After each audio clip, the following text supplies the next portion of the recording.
Hello guys, I haven't recorded a video in a very long time now. The reason for that is because I simply went through a lot of transformations, major transformations, and I just wanted to take a pause. I just wanted to rest. And this is what this video is about, because I feel like we live in such a workaholic society, a workaholic generation, that rest and stillness and surrender is seen as something passive, as something negative, as you being lazy, as you being the victim of your circumstances instead of taking action and action and action. But if I have realized one thing in the last couple of months, it's that especially when you are going through a very transformative phase, the best thing you can do is to surrender. Because the more energy you pour into fighting against what's happening, the more resistance you build up in yourself, the more you try to fight and defend and put in action, the harder it is. It's like, it's like there are these waves going in this direction and you use your whole energy to swim against it and your whole energy to go to the side. When in fact, you could just stop and just go with the waves, just go with the flow. And I know it's a hard thing to do because it's hard to trust the universe. It's hard to trust the process when you can't really see where you're going to end up. But it's one of the most important things to learn in life. I am a very spiritual person. I believe everything has a bigger meaning. I believe even the bad things that happen to us lead us to bigger realizations, lead us to something good and beautiful. Even if we can't really see it in a moment. Because we as human beings, we can only see what's in front of us. But if we could detach from this human body and this human experience just for a second, to see things from a bird's perspective and to see how divinely orchestrated everything is and everything has to be, I think it would be much easier for us to detach from the current situation. I have just heard a story that really reminded me of this. A friend told me that her mom was in the waiting room in the hospital, and there she was talking to another mom, and that mom was like, yeah, my son got beat up. He went to the hospital, and just because he got beat up by some random people on the street, here in the hospital, they found out that he had a tumor in his brain. And if these random people wouldn't beat him up, he would never go to the hospital in the first place to get his brain scanned, and they would never, or maybe even way too late, found out that he had a very dangerous tumor in his brain. And we talked about this, and this made me realize, sometimes bad things have to happen in order to prevent even more bad things to happen, or in order to get you where you truly need to be in life. And right now, when you are here and this bad thing is happening to you, you can't really see where it's going to lead you to, because all you see right now is the pain and the hardship and why is this happening to me again, and I thought I learned this lesson and blah blah blah, this is a pattern and it's going to repeat itself. I just want you to trust the process. In one of my videos, I told you guys to never judge a situation if you didn't wait at least 1 year to see where this situation led you to. So if something negative is happening today, let's say you lose your job today, you break up with your boyfriend, with your girlfriend today, wait at least 1 year to see how it all played out. Because sometimes you cannot see where this thing is leading you to.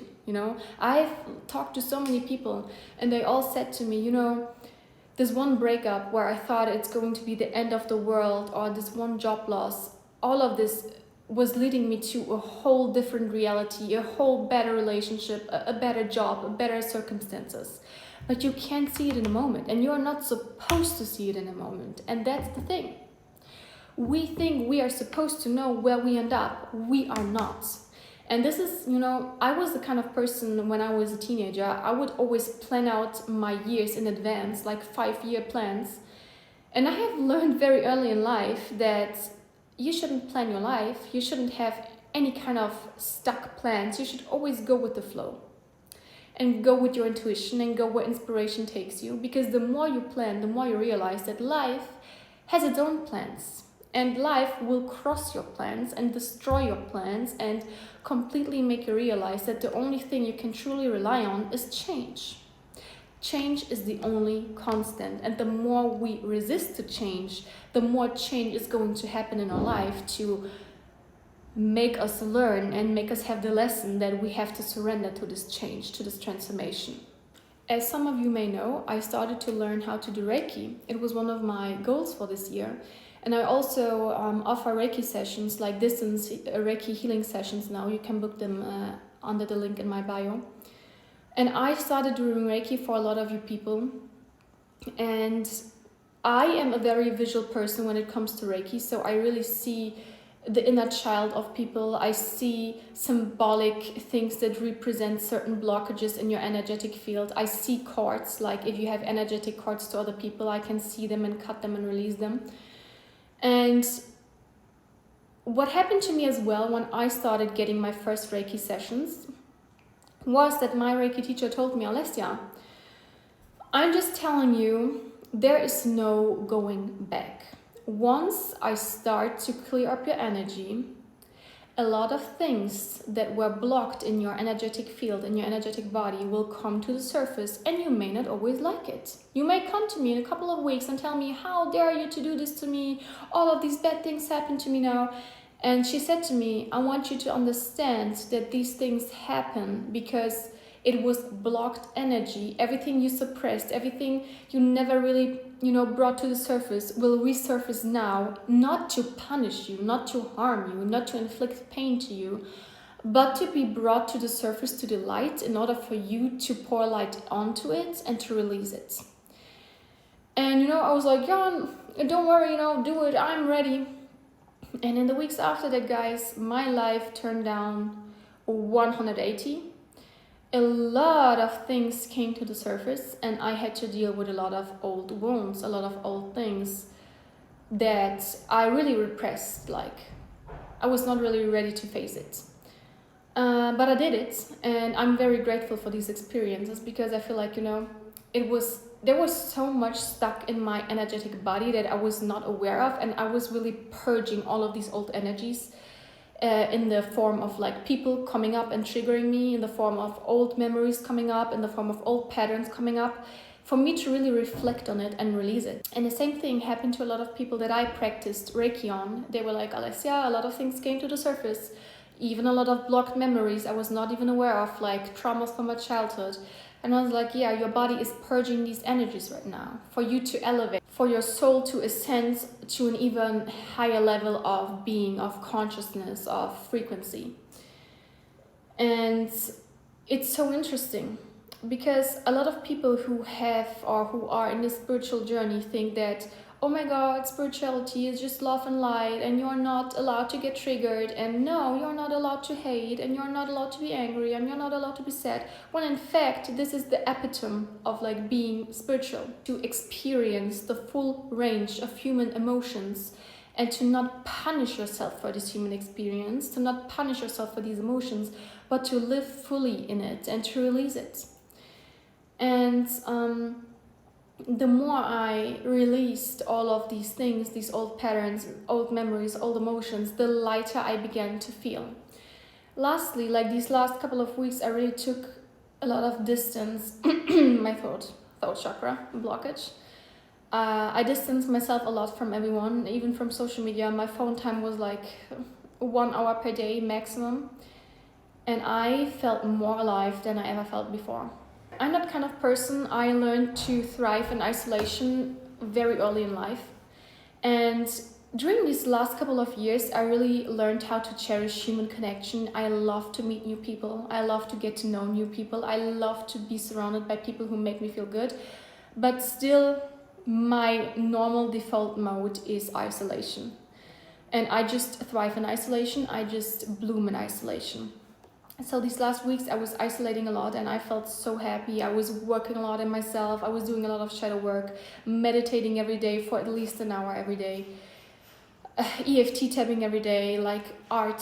I was getting back into art, oil painting, like really reconnected with things I did when I was younger. And I can just tell you that your soul will naturally feel when it's time to isolate and when it's time to connect with other people. And I want you to listen to your intuition and to listen to your souls.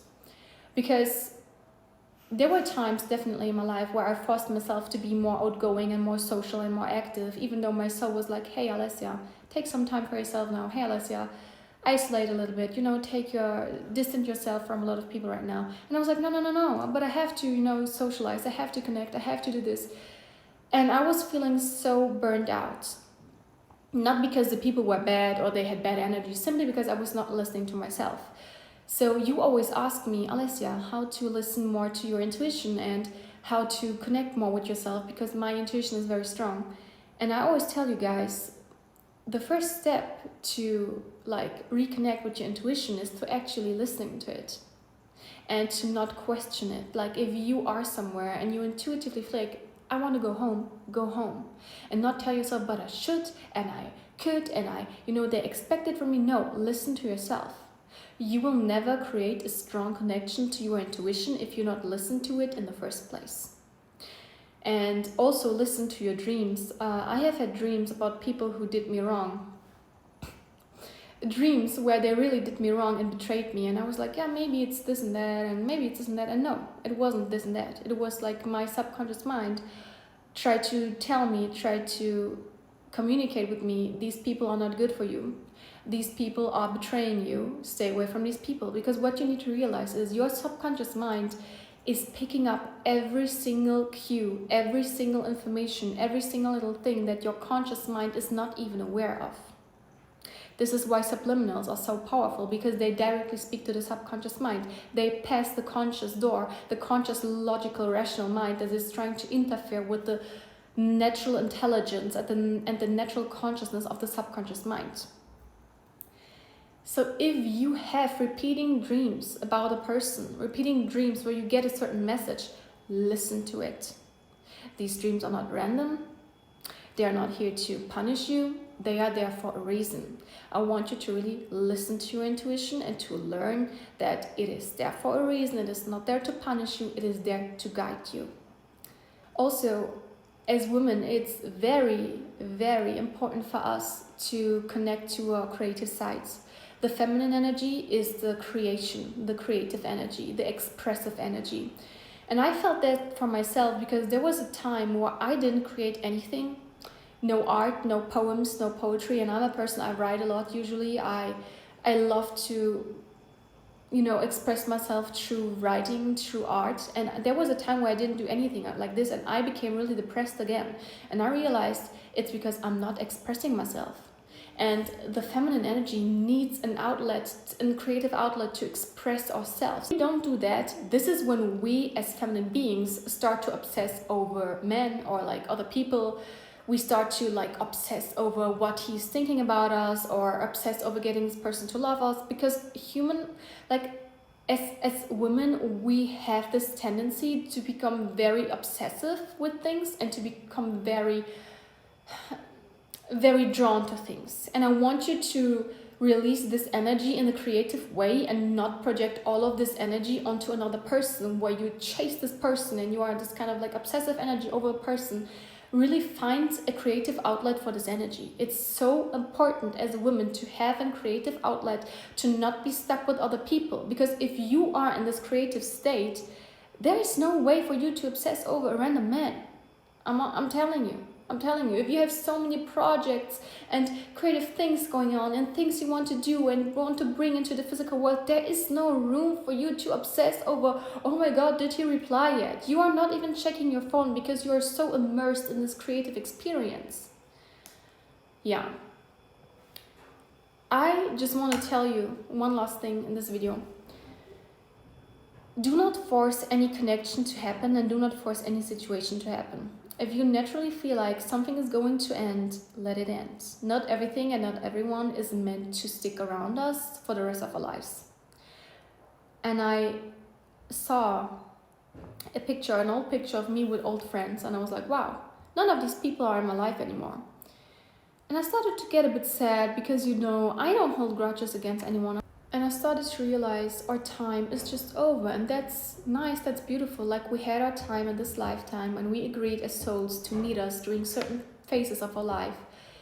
And that is ending now, and it's beautiful because that means we both as humans had this evolutionary process of growing, and we just see that we cannot connect the way we used to connect with each other, and it's such a beautiful thing. It's such a beautiful way to see it like this, because you don't hold any anger or resentment against this person. You just realized we had our time, and now it's time for both of us to move on and bloom in our own individual ways. This was it for today's video, guys. I hope you enjoyed this, and I hope you took some things that you can actively, work with in your life. I hope you're doing well. Please take care of yourself, and I love you. Bye.